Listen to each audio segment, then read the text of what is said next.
Web radio hello voters पर अब वक्त है इलेक्शन अपडेट का। सबसे पहले हेडलाइंस। आगामी विधानसभा चुनावों की तैयारियों की समीक्षा के लिए आयोग ने पश्चिम बंगाल और असम का दौरा किया। तेजपुर, गुवाहाटी और सिलीगुड़ी में उच्च अधिकारियों और ऑब्जर्वर्स के साथ की रिव्यू मीटिंग। रिक्त स्थानों को भरने के लिए 14 विधानसभा क्षेत्रों और 2 लोकसभा क्षेत्रों में उपचुनावों की घोषणा। सभी उपचुनावों के लिए मतदान 17 अप्रैल को। सभी इलेक्शन गोइंग कॉन्स्टिट्यूएंसीज में मतदान दिवस से 72 घंटे पहले से और मतदान के दिन तक बाइक रैलियां निकालने पर रोक। मद्रास हाईकोर्ट ने ऑप्शनल पोस्टल बैलेट वोटिंग सुविधा को बरकरार रखते हुए निर्वाचन आयोग के एक्सेसिबिलिटी इनिशिएटिव की सराहना की। दिल्ली में हुए विशेष कार्यक्रम संसद रत्न अवार्ड्स 2021 में मुख्य निर्वाचन आयुक्त ने प्रतिभागियों को संबोधित किया। ईवीएम वीवीपैट पर विशेष जागरूकता कार्यक्रम के अंतर्गत देश भर में अनेक दैनिक अखबारों में विज्ञापन के माध्यम से जानकारी दी गई।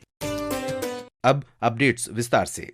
भारत निर्वाचन आयोग ने असम विधानसभा चुनाव 2021 की राज्य और जिला स्तरीय तैयारियों की समीक्षा की।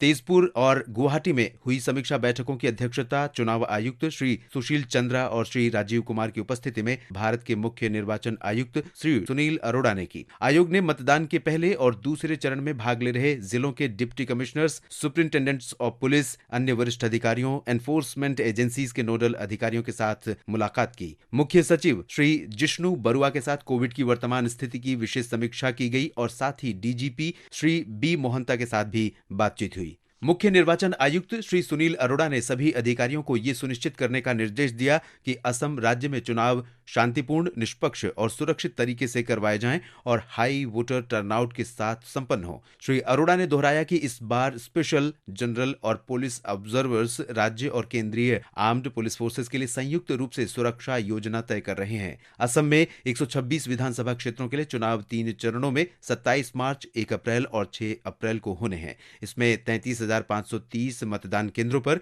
2.33 करोड़ से अधिक मतदाता हिस्सा लेंगे। वहीं आयोग ने पश्चिम बंगाल के दौरे में विधानसभा चुनावों की तैयारियों के लिए 19 जिलों की समीक्षा सिलीगुड़ी में आयोजित बैठक में की। इसमें पहले चरण यानी 27 मार्च को मतदान वाले जिलों को समीक्षा से छूट दी गई क्योंकि वे अपनी अंतिम चरण की तैयारियों में हैं। इस बैठक में बंगाल के 8 उत्तरी जिलों के अधिकारियों ने फिजिकली और बाकी 11 जिलों के अधिकारियों ने वीडियो कॉन्फ्रेंसिंग के माध्यम से भाग लिया। संबंधित divisional commissioners, IG, DIG police, DEOs और सुपरिंटेंडेंट्स ऑफ पुलिस ने इस समीक्षा बैठक में भाग लिया। आयोग ने राज्य में नियुक्त सेंट्रल ऑब्जर्वर्स की महत्वपूर्ण भूमिका पर जोर दिया और उन्हें जमीनी स्तर पर आयोग की आंख और कान बताया। पश्चिम बंगाल विधानसभा चुनाव में आयोग ने 209 जनरल ऑब्जर्वर्स, 55 पुलिस ऑब्जर्वर्स और 85 एक्सपेंडिचर ऑब्जर्वर्स नियुक्त किए हैं। आयोग ने आंध्र प्रदेश में तिरुपति और कर्नाटक में बेलगाम पार्लियामेंट्री कॉन्स्टिट्यूएंसी में 17 अप्रैल को बाय इलेक्शन के लिए मतदान की घोषणा की। इसी के साथ गुजरात, झारखंड, कर्नाटक, मध्य प्रदेश, महाराष्ट्र, मिजोरम, नागालैंड, ओडिशा, राजस्थान, तेलंगाना और उत्तराखंड की कुल 14 असेंबली कॉन्स्टिट्यूएंसीज में भी 17 अप्रैल को बाय इलेक्शन कराने का निर्णय लिया गया। इससे पूर्व आयोग ने केरल में मलप्पुरम और तमिलनाडु में कन्याकुमारी पार्लियामेंट्री कॉन्स्टिट्यूएंसीज में बाय इलेक्शन के लिए 6 अप्रैल को मतदान की घोषणा की थी। गौरतलब है कि आयोग ने पिछले वर्ष फोटो वोटर स्लिप की पहचान प्रमाण के रूप में वैधता रद्द कर दी थी। इसके बजाय मतदाता को वोटर इंफॉर्मेशन स्लिप दी जाएगी जिसमें वो इलेक्टोरल रोल में अपनी सीरियल संख्या, मतदान केंद्र का पता, मतदान की तारीख और समय आदि के बारे में जान सकते हैं। वोटर इंफॉर्मेशन स्लिप भी पहचान पत्र के रूप में इस्तेमाल नहीं की जा सकती है। मद्रास हाईकोर्ट ने पोस्टल बैलेट फैसिलिटी के खिलाफ दायर एक पिटीशन को खारिज करते हुए भारत निर्वाचन आयोग के एक्सेसिबिलिटी इनिशिएटिव की सराहना की। आयोग ने इस ऑप्शनल पोस्टल बैलेट सुविधा की शुरुआत 2019 में हुए झारखंड विधानसभा चुनाव से की थी।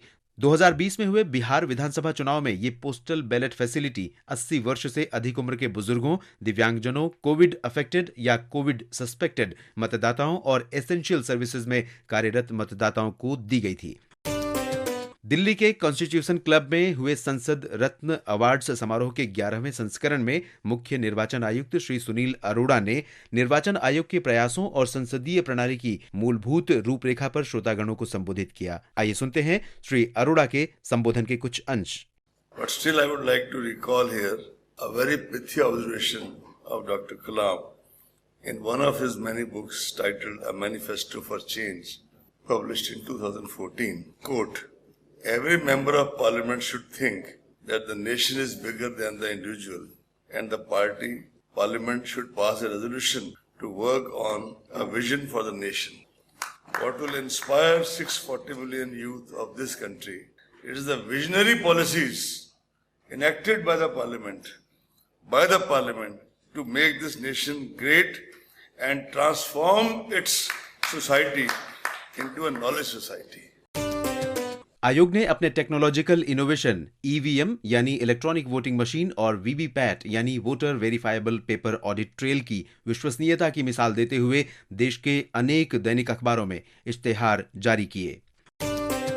2004 से लेकर अब तक 325 करोड़ मतदाताओं ने अपने प्रत्याशियों का चुनाव करने के लिए 127 विधानसभा चुनावों और 4 लोकसभा चुनावों में इन मशीनों का प्रयोग किया है, जबकि 2017 से अब तक 21 विधानसभा चुनावों और 2019 के लोकसभा चुनाव में लगभग 98 करोड़ मतदाताओं ने ईवीएम वीवीपैट का इस्तेमाल किया है। दिए गए तथ्यों से ये साफ हो जाता है कि गत वर्षों में हुए अलग अलग चुनावों में विभिन्न राजनीतिक पार्टियों को वोटों का बहुमत मिला। ईवीएम वीवीपैट निष्पक्ष टेक्नोलॉजिकल इनोवेशन की एक मिसाल है, जिससे ये भारतीय लोकतंत्र का गौरव बन गया है। सुनते रहिए वेब रेडियो हेलो वोटर्स, हर वोट है जरूरी।